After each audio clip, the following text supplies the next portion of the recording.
The year is 2012, and while most people are worried about the impending doom of the forthcoming apocalypse, life for Chicago basketball fans is pretty good. Derrick Rose is coming off his MVP season while being the youngest ever to win the award. We have a 26-year-old two-way wing who is on his way to his first All-Star appearance in Luol Deng. We have Joakim Noah, who is one of the best defenders in the league while also being a phenomenal passer at 6'11". And we had Carlos Boozer, who had been an All-Star in the past and was an effective scorer in the mid-range. We had an NBA champion in Rip Hamilton, and we also had the best bench in the league, consisting of CJ Watson, Ronnie Brewer, Taj Gibson, and Kyle Korver. Well, we clearly got the ball in the right guy's hands. There he goes again, and then gun back, Korver for three. Give me the hot sauce! Give me the hot sauce, Bob! Woo! And the ball. And even though we didn't know it at the time, we also had an emerging star in Jimmy Butler. Oh, and we also had Tom Thibodeau, a home run hire who just won Coach of the Year the season prior. Heading into the playoffs, it was hard to imagine a team with a brighter present and future than the Chicago Bulls.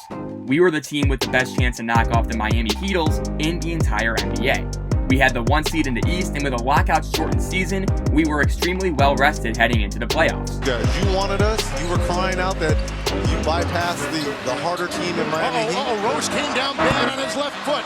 See him holding onto his knee and down. Oh, the hope of 2012. You will be missed. It is now 2021, and after a decade of suffering that included fistfights between players, low-ceiling draft picks, inconsistent roster construction, awkward coaching changes, and just an overall lack of direction with minimal luck and skill needed to be relevant again, the Chicago Bulls are finally back. And to those who want to hate on us, I just have this to say. I got a lot of problems with you people. Now, you're gonna hear about it.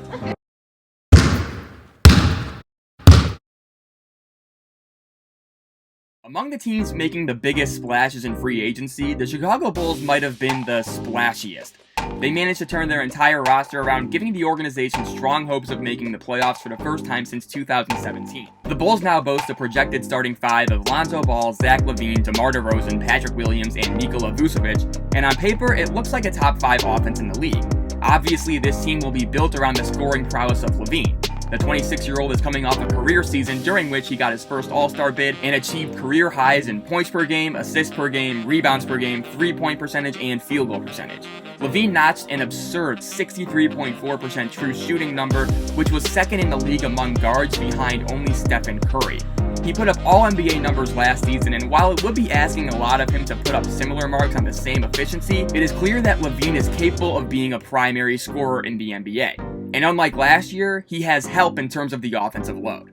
Enter DeMar DeRozan, who inked a 3-year, $85 million deal with the Bulls through a sign-and-trade with San Antonio that sent Thad Young to the Spurs. A lot of people have questioned the fit with and the price of DeMar, and rightfully so. 3 for $85 was probably about double what anyone else would have paid for him, and a ball-dominant wing who doesn't shoot threes or defend well presents problems on any roster. But I actually think DeRozan could work with the Bulls due to his newly found passing ability. For the first decade of his career, DeRozan was known as more of a scoring wing. And while that still remains true, he did average 22 points a game last season, what has evolved with DeMar is his willingness to distribute in the half court. Averaging 6.9 assists per game last year, DeRozan actually ranked in the top 20 in assist percentage in the NBA, setting up his teammates around 32% of the time while he was on the floor.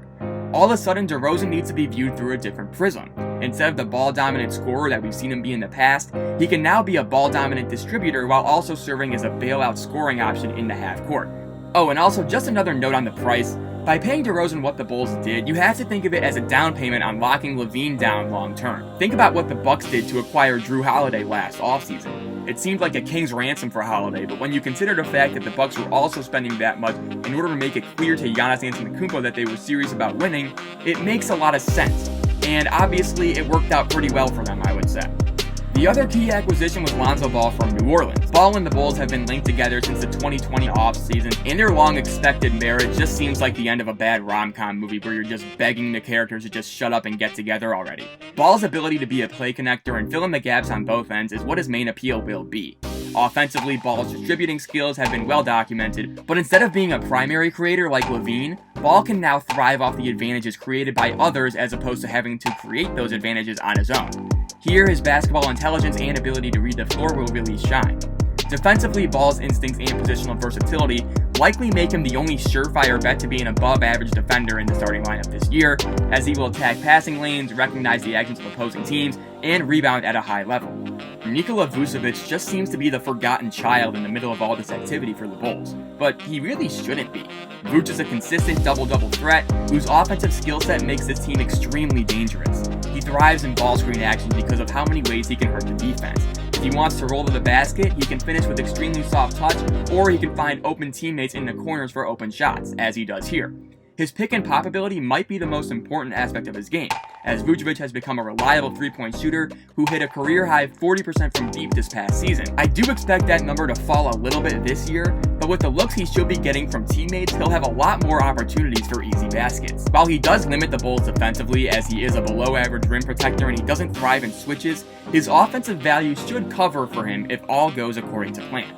The additions of Alex Caruso, Derrick Jones Jr., and Tony Bradley shouldn't go unnoticed either, as all three are good to great defenders at their respective positions. Caruso's ability to get loose balls and apply relentless pressure at the point of attack will bolster his team's overall defense, while Derrick Jones Jr., who is mainly known for his dunks, is actually a very solid defender in his own right as well on the wing. Tony Bradley isn't super explosive laterally, but he does provide a rim-protecting big who doesn't really seem to make many mistakes defensively, which is exactly what the Bulls need. Electrifying North Carolina guard Coby White returns for his third season, who as a bench guard this year can score with pretty much anybody. Of all the players on the Bulls' bench, White may seem to benefit the most. Last year when he was asked to be a point guard and run the offense, he oftentimes looked out of sorts, but now with the additions of Ball and Caruso, Coby gets to be Coby, a scoring spark plug with that microwave gene that makes players like him so dangerous. Troy Brown Jr., Alize Johnson, and Stanley Johnson, who by the way was a top 10 pick in 2015 and is only 25 years old, I don't care what anybody says, I'm not giving up on Stanley Johnson just yet. Watch his highlights at Arizona. Fill out the roster as reserve forwards, while Ayo Dosunmu and Marko Simonovic are two rookies to keep an eye on to see if they crack the rotation.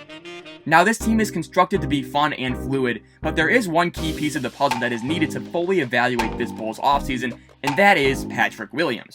Williams projects to have a limited role this year. He was good as a rookie, but wasn't mind-blowing, and actually at times he looked like a veteran because he didn't stand out, at all. He didn't make a ton of mistakes and actually held his own extremely well for being 19 years old, but again, he wasn't the flashiest rookie as opposed to a LaMelo Ball or a Tyrese Halliburton. The 2022 Bulls will not be contingent upon how good Patrick Williams is. Yet this entire offseason and this entire push to start winning is centered around the fact that Arturas Karnisovas and Mark Eversley think they hit the jackpot with Williams. At 6'7", 215, Williams' field for the game and ball skills were far more advanced than anybody expected coming out of the draft. Honestly, going back to my evaluation of Williams, I thought he was going to be a bigger PJ Tucker. That was his job at Florida State: defend, rebound, come off the bench, and shoot if you're open. Here's what I said about Williams' NBA role back in 2020 before his draft. At 22, I have Florida State wing Patrick Williams. Williams entices a lot of people due to his frame and athleticism. At 6'8", 225, there's certainly a lot to like. Williams is a bulldozer who can body players going to the basket, but also possesses the potential to hone an outside game that would make him an extremely high upside player. As a defender, Williams also takes advantage of his frame, as he can physically overwhelm his opponents. I don't see him as a top 10 guy though. Listen, I think he's got great tools, but I don't really buy the foot speed defensively, and I think he'd be better off as a 4 than a true 3. And while he can still be effective in that role, he wouldn't be as transcendent of a talent. Offensively, I don't think he's very polished, as he only hit 32% from 3 and turned it over more times than he assisted a teammate. And he just doesn't seem like someone who can develop an off-the-dribble jumper. 10 months later, I have an entirely different view on the guy. Williams now has transcended that role player ceiling that I initially thought he had, and he is now what the Bulls are counting on to be a true contender in the next few seasons. Williams got a chance to act as the primary scoring option in the Summer League, and it was a mixed bag. At times he looked really capable, and at other times he looked shaky. But again, at 19, you'll take the good with the bad. What Williams showed as a potential primary shot creator is hope for the Bulls down the line, and it makes this offseason make more sense. Here are some plays that really stood out to me from Summer League. You could tell that Williams' point of emphasis was shooting off the dribble. While not the most fluid handler, he did show a willingness to rise and fire out of the mid-range, which I think is a positive sign in terms of his growth as a primary scorer. Again, I'd like to see the shot get a little bit more smooth and the handle a bit more fluid, but overall I was encouraged by the results I saw at Summer League. Here, Williams will operate out of the mid-post, setting up his defender and then rising with a standstill jumper. It's hard for me to look at this play and not think of Kawhi Leonard, who has employed the same types of scoring moves Williams displayed in the Summer League to become one of the best scorers in the NBA. On the other hand, he did struggle at times with turnovers. A lot of these came from a lack of decision-making off the catch, and a lot of them also came from an extremely loose handle that definitely needs to be tightened up for him to reach his ultimate offensive ceiling. A lot of the criticisms surrounding Chicago's offseason move were based upon the fact that they were building for what exactly? A 5 seed in the first-round playoff exit? And that may be true for this year. But to act like the Bulls operated in this fashion to capitalize solely on 2022 alone is naive. They signed DeRozan for 3 years. LaVine is likely to sign back with Chicago according to most reports. Ball just signed a 4-year deal, and Vučević is under contract through 2023. This is not supposed to come together in year 1. At everybody's current level, the Bulls aren't winning a title. But that's the beauty of basketball. It's not a static game, and its players aren't either. While DeRozan at 32, Vučević at 30, and even LaVine at 26 likely are who they are at this point, the young Williams is barely scratching the surface of his potential, and that is what the Bulls are building for. The end goal isn't coming in 2022. It's coming in 2024 and beyond.